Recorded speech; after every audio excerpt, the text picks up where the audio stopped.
ನನ್ನ ಕೈಗೊಂದು ರೋಸ್ ಹಾಕಿ. ನನ್ನ ಕೈಗೆ ನನ್ನ ಕೈಗೆ ತಾಜ್ ಮಹಲ್ ಬಿಡ್ತಿ.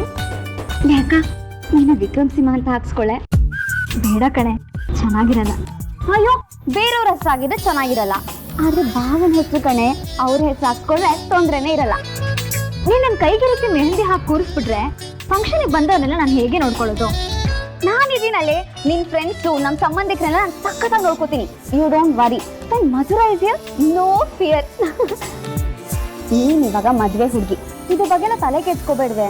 ಬರೋರು ಹೋಗೋರ್ ಬಗ್ಗೆಲ್ಲ ನೀನೇನು ಚಿಂತೆ ಮಾಡಬೇಡ, ನಾನು ಎಲ್ಲಾನು ಸಖತ್ತಾಗಿ ನೋಡ್ಕೋತೀನಿ, ಓಕೆನಾ? ನೀನ್ ಬರೀ ಮೆಹಂದಿ, ಅರ್ಶಿನ ಶಾಸ್ತ್ರ, ಗೌರಿ ಪೂಜೆ, ಕಂಕಣ, ವಾಸಿಂಗ, ಮುಗ್ಗಿಂಜಿರಿ, ಅಯ್ಯೋ ಅಯ್ಯೋ ಅಯ್ಯೋ ಇದನ್ನೆಲ್ಲ ನೆನ್ಸ್ಕೋತಾ ಇದ್ರೆ ನೀನ್ ಥೇಟ್ ಮಹಾಲಕ್ಷ್ಮಿ ತರ ಕಾಣ್ತಿರ್ತೆ ಕಣೆ. ಅಲ್ಲೋಡೆ ಮಧುರನ ಎಲ್ಲ ಇವಳೆ ಹಾಕೊಳ್ಳೋಷ್ಟು ಖುಷಿ ಪಡ್ತಿದ್ದಾಳೆ. ಮದ್ವೆ ಹೆಣ್ಣು ನೀನು, ಮೇಘನ್ ಹಾಕನ. ಏ ಸುಮ್ನಿರೆ, ನಮ್ಮ ಅಕ್ಕ ಇದನ್ನೆಲ್ಲ ಹಾಕೊಂಡ್ರೆ ಹೇಗ್ ಕಾಣಿಸ್ತಾಳೆ ಅಂತ ನಾನು ವಿವರಿಸ್ತಾ ಇದ್ದೆ ಅಷ್ಟೇ. ಅವಳಿದನ್ನೆಲ್ಲ ಕಲ್ಪನೆ ಮಾಡ್ಕೊಳ್ಳೋದಕ್ಕೆ ನಾಚಿಕೆ. ದೊಡ್ಡ ಹೂವಿನಾರ ಹಾಕೊಂಡು ಭಾವ ಮುಂದೆ ಹೋಗಿ ನಿಂತ್ರೆ ಭಾವ ಫಿದಾನೆ ಅಲ್ವೇನೆ ಅಕ್ಕ? ಈ ಸಂಜೆ ನಮ್ಮ ಭಾವನು ಬರುವನು ಅಕ್ಕ. ಈ ಸಂಜೆ ನಮ್ಮ ಭಾವನು ಬರುವನೆ ಅಕ್ಕ.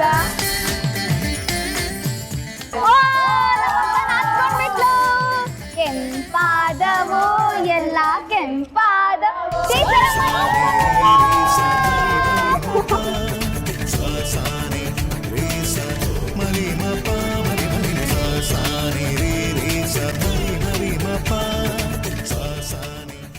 ಭಾವ ಹತ್ರ ಬರ್ತಾರೆ. ತುಟಿಗಳು ಅದ್ರುತ್ತಾ ಇದೆ. ಮುಂಗುರುಳು ಹಾರ್ತಾ ಇದೆ. ಅಕ್ಕನ ಕಣ್ಗಳಲ್ಲಿ ಕನ್ಸುಗಳು ತಾಂಡವಾಡ್ತಾ ಇದೆ.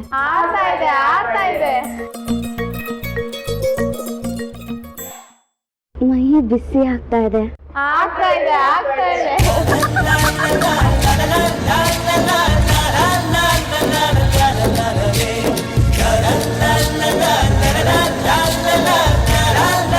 ರವಿ, ಅಭಿಬೇಕಿ ಕಣ ನೀನು. ಬಾಳೆ ಕಂಬ ತತ್ತೀನಿ ಅಂತ ಬೆಳಿಗ್ಗೆ ಹೋಗಿ ಈಗ ಬಂದಿದ್ಯಲ್ಲ. ಆ ನಟುಗೆ ಹೇಳಿದ್ನಣ್ಣ, ಅವನೊಬ್ಬ ದೊಡ್ಡ ಶನಿ ತಗೋ.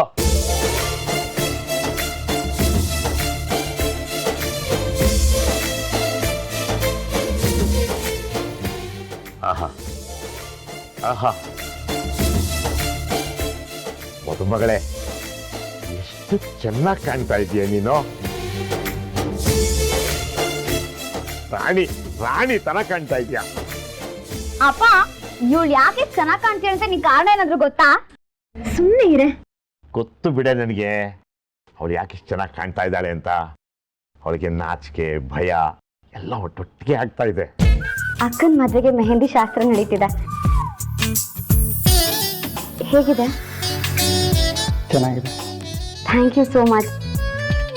ಅದಿರ್ಲಿ, ನೆನೆ ಹೇಳ್ದಕ್ಕೆಲ್ಲ ಯಾಕೆ ಹೋಗ್ಬಿಟ್ರಿ? ಹಾಗೆ ಸ್ವಲ್ಪ ಕೆಲಸ ಇತ್ತು, ಹಾಗಾಗಿ ಹೊರಟುಬಿಟ್ಟೆ. ನಿಮ್ಮ ಮೇಲೆ ರೇಗಾಡ್ದೆ ಅಂತ ಬೇಜಾರಾಯ್ತಾ?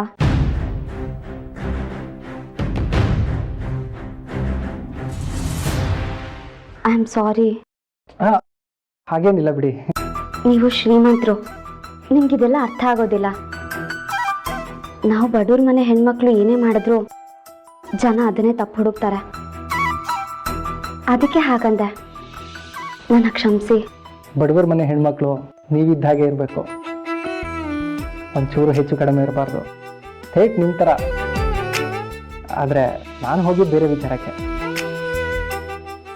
ಏನು ವಿಷಯ? ಅದು ಅಯ್ಯೋ, ಪರ್ಸ್ನಲ್ ವಿಷಯನಾ?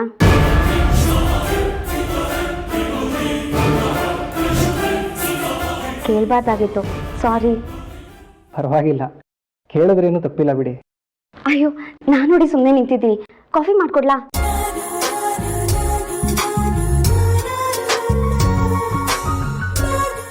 ಸಾರಿ, ಮೆಹಂದಿ ಹಾಕ್ಕೊಂಡಿದ್ದೀನಿ. ಪರವಾಗಿಲ್ಲ ಬಿಡಿ. ಬೇರೆ ಇನ್ನೇನು ಬೇಕು?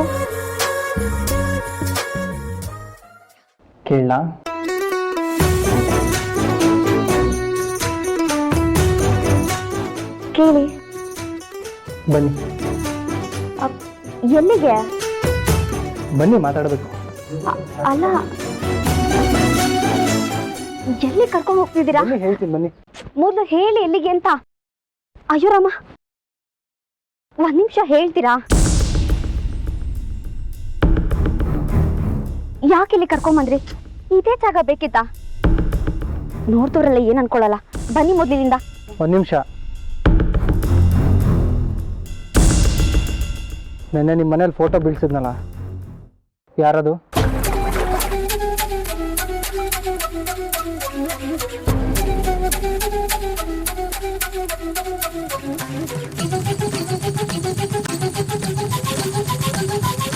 ಅದು ಅಕ್ಕಂದು. ಅಕ್ಕನಾ? ಹೌದು, ನಮ್ ದೊಡ್ಡಕ್ಕ ಮಧುವಂತಿ ಅಂತ. ಅವಳು ಇವಾಗಿಲ್ಲ. ಇಲ್ಲ ಅಂತಂದ್ರೆ ಅವ್ರು ಬದುಕೇ ಇಲ್ಲ ಅಂತನಾ?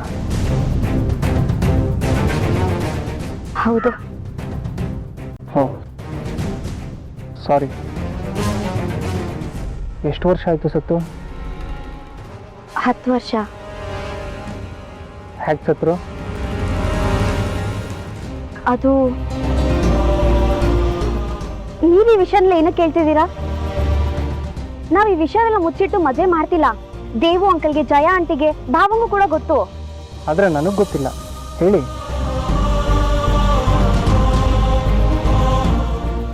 ಹಾ, ಹೇಳಿ.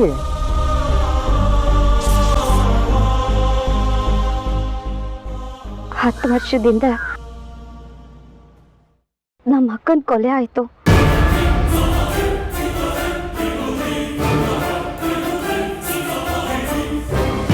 ನಮ್ಗೆ ಆವಾಗ ಇನ್ನೂ ಚಿಕ್ಕ ವಯಸ್ಸು, ನಿಖರವಾಗಿ ಏನೂ ಗೊತ್ತಿಲ್ಲ. ಆದ್ರೆ ಅವಳೊಂದು ಹುಡುಗನ ಪ್ರೀತಿಸ್ತಾ ಇದ್ಲು.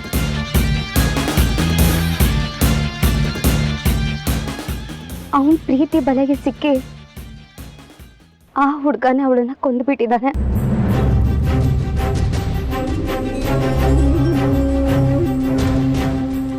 ಯಾರ ಹುಡುಗ?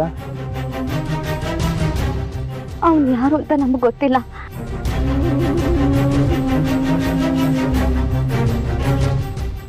ನಿಮ್ ಕೈ ಮುಗಿತೀನಿ, ಈ ವಿಷಯ ಮಾತ್ರ ದೊಡ್ಡದ್ ಮಾಡಬೇಡಿ.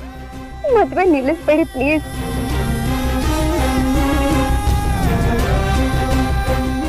ಮಧುವಂತಿ ಅಕ್ಕನ ಕೊಲೆ ಮಾಡಿದ ಕೊಲೆಗಾರ ಸಿಗೋವರೆಗೂ ನಾನ್ ಮದ್ವೆ ಮಾಡ್ಕೊಳಲ್ಲ ಅಂತ ಮೇಘನ್ ಅಕ್ಕ ಹುಚ್ಚ ನಿರ್ಧಾರ ಮಾಡಿದ್ಲು. ಆದ್ರೆ ಇವಾಗ ಅವಳು ಹೇಗೋ ಮದ್ವೆಗೆ ಒಪ್ಕೊಂಡಿದ್ದಾಳೆ. ಕೊಂದಿದ್ ಯಾರೋ ಪಾಪಿ. ಇವಾಗ ಮದ್ವೆ ಆಗಿಲ್ಲ ಅಂದ್ರೆ ಅವಳಿಗೆ ಶಿಕ್ಷೆ ಆಗುತ್ತೆ.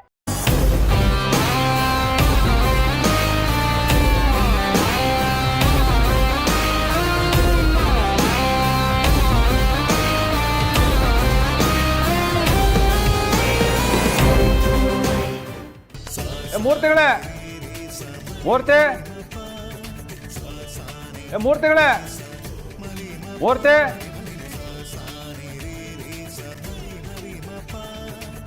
ಮೂರ್ತಿಗಳೇ.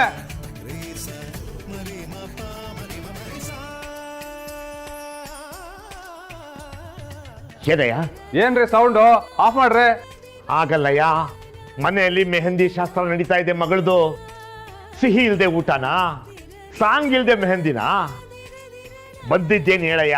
ಶಾಮಿಯಾನ್ಗೆ 20,000, ಕುರ್ಚಿ ಚೇರ್ಗೆ 14,000, ಎಲ್ಲ ಕ್ಲೀನ್ ಮಾಡಿದ್ಕೆ 4,000 ರೂಪಾಯಿ. ಟೋಟಲ್ 36,000 ಆಯ್ತು. ಕೊಡ್ರಿ.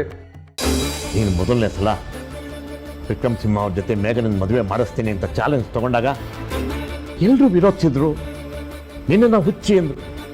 ಊರವ್ರ ಮುಂದೆ ಈ ನರಸಿಂಹಮೂರ್ತಿ ಮೀಸೆ ಉಳಿತು ಕಣೆ. ಈ ಮದ್ವೆ ನಡೆಯಲ್ಲಪ್ಪ.